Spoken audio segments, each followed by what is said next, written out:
মাত্র 13 বছরের একটা ছোট্ট কিশোরী মেয়ে, জুই নামে একটা মেয়ে, 13 বছর বয়স, তার কোলের ভেতরে 7 মাসের সন্তান। আদালতে উঠেছেন এই সন্তানের জন্য। মানুষ বিশ্বাস করতেছে না যে 13 বছরের শিশু মেয়ে, এর কোলে কিভাবে 7 মাসের বাচ্চা হয়। এমনকি জজ কোর্টে বিচার হচ্ছে, হাকিম পর্যন্ত বিশ্বাস করে নাই। তখন জিজ্ঞেস করা হলো ঘটনা কি, 13 বছরের মেয়ের কোলে কিভাবে 7 মাসের সন্তান। তখন বাবা মা কান্না করে করে বলতেছে, আমাদের 13 বছরের মেয়ে, তার কোলে 7 মাসের সন্তানের পেছনে কারণ 11 বছর যখন বয়স, তার হাতে ভিডিও মোবাইল তুলে দিয়েছিলাম। মোবাইল অন্য একটা ছেলের সাথে কথা বলতে বলতে মহব্বত, তারপর অবৈধ রিলেশন, 11 বছরেই তার সাথে বাড়ি থেকে বের হয়ে গিয়ে বিবাহ বন্ধনে আবদ্ধ হয়েছে, তার সাথে অবৈধ প্রেম ভালোবাসা, 11 বছরে তার সাথে বিয়ে, 13 বছর হতে হতে একটা সন্তান হয়ে 7 মাসের বাচ্চা তার কোলের ভেতরে। বাচ্চা হওয়ার পরে স্বামী তাকে বাড়ি থেকে বের করে দিয়েছে, শ্বশুর শাশুড়ি বের করে দিয়েছে, সন্তানকে তাদের কাছে রেখে দিয়ে আদালতে মামলা চলার পরে হাকিম সর্বশেষ রায় দিয়ে এই সন্তানকে ছোট্ট শিশুর কোলে তুলে দিল। সে সন্তান পেয়ে খুশি, কিন্তু তার বয়স হলো 13 বছর, তার সন্তানের বয়স হলো 7 মাস। এই যে ছোট্ট একটা বাচ্চা অবৈধ রিলেশন করে, প্রেম ভালোবাসা করে, মহব্বত করে, বিয়ে করে, আজকে তার জীবনটা জাহান্নাম হয়ে গেছে, স্বামীও তাকে আর নিচ্ছে না। এই যে তার একটা জীবনটা অশান্তর মধ্যে পড়ে গেল, এর দায় পিতামাতার আছে না নাই? আরো ধরে বলেন না। আপনি আপনার ছেলে মেয়ের হাতে মোবাইল দিয়ে রেখেছেন, সারা রাত আপনি ঘুম পাড়তেছেন, আর আপনি ভাবতেছেন আমার ছেলে মেয়ে পড়াশোনা করতেছে। সারা রাত কি পড়াশোনা হচ্ছে? এমন পড়াশোনা করে 2-3 মাস পরে আর ছেলে মেয়ে ঘটক দিয়ে বিয়ে দেওয়া লাগে না, ওরা নিজেরাই ঘটকালি করে বিয়ে হয়। কথা কর না কা? এখন আপনারা যদি ছেলে মেয়ে ঘটক ছাড়া বিয়ে দিতে চান, তো মোবাইল দিয়ে রাখেন। আর যদি ছেলে মেয়ের চরিত্র হেফাজত করতে চান, এগুলো তদন্ত করে দেখার দরকার আছে না নাই? আজকে আপনার ছেলে আপনার মেয়ে ভিডিও মোবাইলে কি করে, কি ভিডিও দেখে, কার সাথে কথা বলে, কার সাথে অবৈধ সম্পর্ক, আপনার ছেলে মেয়ে যখন বাড়ি থেকে বের হয়ে যাবে আফসোস করে তাকে ত্যায্য করবেন না। এটা করে আপনি দায় এড়াতে পারেন না। আপনার ছেলে মেয়ে বিপদের পথে যাবে, পরিবেশ খারাপ, সমাজ খারাপ, ওই বিপদে যেন না যায় সেটাকে দেখে রাখার মূল দায়িত্ব হলো বাবা মার। আর বাবা মা হিসেবে যদি ছেলে মেয়েকে দেখে রাখতে না পারেন, হেফাজত করতে না পারেন, আপনাদের বাবা মা হওয়ার কোনো যোগ্যতা। যে কথা বলতে চাচ্ছিলাম, ডিজিটাল জামানা, জাইলিয়াতের যুগ। আজকে জিনা করা সহজ, অন্যায় করা সহজ, অবৈধ সম্পর্ক করা সহজ। এই জামানায় সবচেয়ে বড় চ্যালেঞ্জ হলো আজকে আমাদের নিজেদের চরিত্র হেফাজত করা।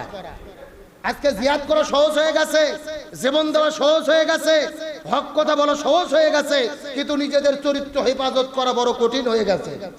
ভালো ভালো মানুষ আমরা চরিত্রিকভাবে বিপর্যয়ের মধ্যে ঢুকে পড়েছি। আমরা ভালো ভালো মানুষ, মাথায় টুপি, মুখে দাড়ি, বড় হুজুর, বড় খতিব, বড় ইমাম, বড় হাজি, অন্যায় অপকর্ম জেলার মধ্যে ধাবিত হয়ে যাচ্ছি। আমাদের ইমান একই দেখে হেফাজত করতে পারতেছি না। এই জন্য বর্তমান জামানায় আমাদের ইমানকে হেফাজত করা সবচাইতে বড় চ্যালেঞ্জ। আল্লাহ তাআলা আমাদের সকলকে, আমাদের পরিবারের সকলকে, আমাদের চরিত্রকে আল্লাহ তাআলা হেফাজত করার তৌফিক দান করুক, বলেন আমিন। আরো জোরে বলেন আমিন। তাহলে আল্লাহ তাআলা বলেন ওয়াসিয়াবাকা ফাতাহির, আপনি আপনার পোশাক পরিবর্তন করেন, মন পরিবর্তন করেন, অন্তর পরিবর্তন করেন, সব কিছুই পরিবর্তন করতে হবে। হুকুম কার? আরো জোরে বলেন হুকুম কার? আল্লাহ তাআলার পরে বলেন ওয়ার রুজজা ফাহাজুর, আর আপনি অপবিত্রতা বর্জন করেন, পবিত্রতা অর্জন করেন। আর অপবিত্র, জোরে বলেন অপবিত্র। এখানে তাফসীরের মধ্যে এসেছে অপবিত্র বলতে আল্লাহ সুবহানাহু ওয়া তাআলা মূর্তি পূজাকে বুঝিয়েছেন, শিরককে বুঝিয়েছেন। আল্লাহর সঙ্গে শিরক করা সবচেয়ে বড় নিকৃষ্ট কাজ। সুতরাং অপবিত্রতা থেকে দূরে থাকা মানে হলো যেরকম নিজেকে পবিত্র অর্জন করা, পাশাপাশি সমস্ত শিরক, সূর্যের পূজা, পাথরের পূজা, পাহাড়ের পূজা, গাছের পূজা, সমস্ত পূজা থেকে নিজেদেরকে কি করতে হবে? আরো জোরে বলেন কি করতে হবে? ফাইজা নুকির ফিন নুকুর, আর আপনার দায়িত্ব ভালো ভালো কিছু অতবার যখন সিংহায় ফুৎকার দেওয়া হবে। আল্লাহ সুবহানাহু ওয়া তাআলা বললেন যখন তুমি অপবিত্রতা অর্জন করবা আর অধিক পাওয়ার আশায় দান করা যাবে না। আমরা দান করব এই জমিনে বেশি পাওয়ার জন্য নয়, কাকে পাওয়ার জন্য? আরো জোরে বলেন। আল্লাহ তাআলা তারপরে বলেন ওয়ালি রব্বিকা ফাসবির, আর যখন আপনি দ্বীনের দাওয়াত দিতে যাবেন, বিপদ বালা মুসিবত আসবে, তখন সেই বিপদ আপনাকে ধৈর্য ধারণ করতে হবে। সুবহানাল্লাহ বলেন। আল্লাহ তাআলা সর্বপ্রথম বললেন আপনি ঘুম থেকে ওঠেন, কম্বল ছাড়েন, দাঁড়িয়ে যাওয়ার পরে জনগণকে সচেতন করেন, আল্লাহ রবের মহত্বের ঘোষণা দেন। তারপর আল্লাহ তাআলা বলেন ফাসবির, যদি তুমি মহান রবের দাসত্বের রহমতের যদি ঘোষণা দাও, বিপদ আসতে পারে, সেই বিপদের সময় আমাদের কি করতে হবে? সবুর করতে হবে। জোরে বলেন কি করতে হবে? আমার বন্ধুগণ, মুসলমান ভাইরা লক্ষ্য করুন, আল্লাহ তাআলা আয়াতে কারিমার মধ্যে তাআলা আমাদেরকে নিদর্শন জানিয়ে দিলেন। আল্লাহ তাআলা নবীকে সর্বপ্রথম বলেন ইয়া আইয়ুহাল মুদ্দাথির, হে নবী আপনি আর কম্বল উড়িয়ে ঘুমিয়ে থাকবেন না, ঘুম থেকে ওঠেন, আপনি কম্বল ছাড়েন, আপনি দাঁড়ান, জাতিকে সতর্ক করেন, আপনার রবের মহত্ব ঘোষণা করেন। কিন্তু যখন আপনি আল্লাহর মহত্বের ঘোষণা দেবেন, আল্লাহর রাজত্বের ঘোষণা দেবেন, আল্লাহর দাসত্ব গোলামির দিকে মানুষদেরকে ডাকা শুরু করবেন, তখন আপনাকে বিপদের মধ্যে পড়তে হবে।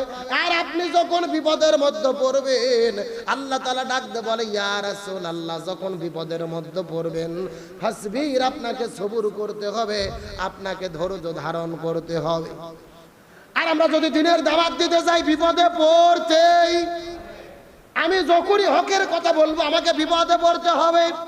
আপনি জালিমের জুলুমের যখন আপনি দালালি করবেন, আপনি যখন মুনাফিকি করবেন, আপনার কিন্তু কোনো বিপদ হবে না।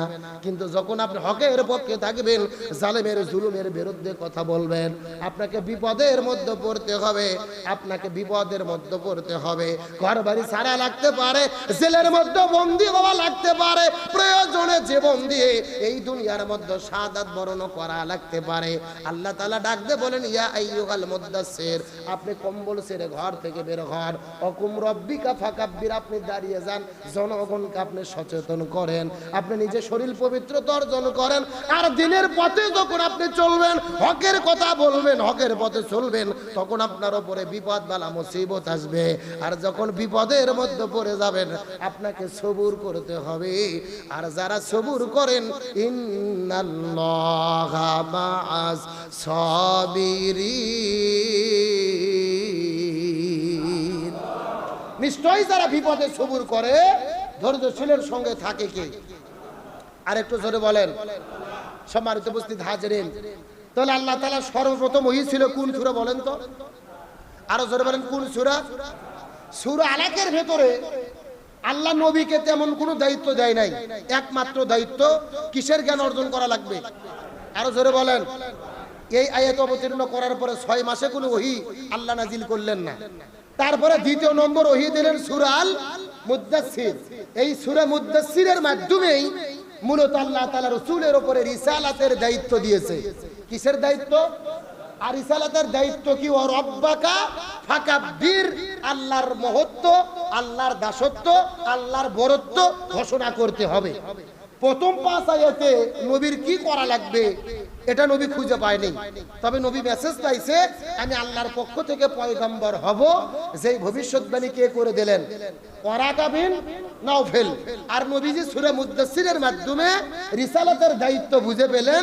দায়িত্ব পাওয়ার পরে নবী বুঝতে পারলেন আর বসে থাকা যাবে না, জাতিকে সচেতন করতে হবে, দ্বীনের দাওয়াত দিতে হবে, জাহান্নাম থেকে জাতিকে বাঁচাতে হবে। কার দিকে ডাকতে হবে?